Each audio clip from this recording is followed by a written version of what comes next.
वृक्षवल्ली आमा सोयरे वनचरे पक्षीही सुस्वरे आळविती या काव्यपंक्तीप्रमाणे आषाढी एकादशी निमित्त टाळ मृदुंगाच्या निनादात हरिनामाच्या गजरात राजूर येथे गुरुवर्य रावी पाटणकर सर्वोदय विद्या मंदिर माध्यमिक व उच्च माध्यमिक विद्यालयात वृक्षदिंडीचे आयोजन करण्यात आले होते।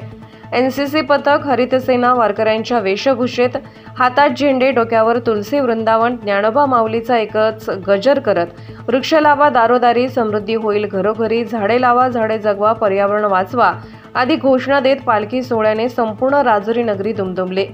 याप्रसंगी वृक्षप्रेमी डॉक्टर रमाकांत ढेरे, प्राचार्य बादशाह ताजने, उपप्राचार्य अण्णासाहेब धतुरे, पर्यवेक्षक सदाशिव गिरी, क्रीडा शिक्षक जालिंदर आरोटे यासह सर्व शिक्षक व शिक्षकेतर कर्मचारी तसेच विद्यार्थी सहभागी झाले होते।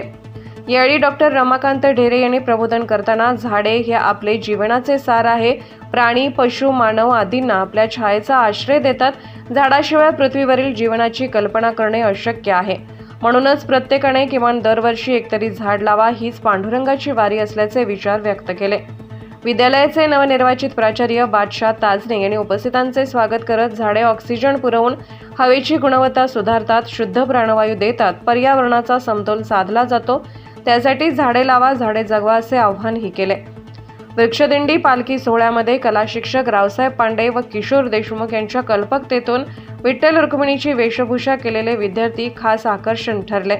कार्यक्रमाचे प्रास्ताविक श्रीकांत घाणे यांनी केले, सूत्रसंचालन शरद तुपविहिरे यांनी केले। स्वराज्य मराठी न्यूज साठी प्रतिनिधी सचिन लगड, राजूर। स्वराज्य मराठीसाठी प्रतिनिधी सचिन लगड, राजूर।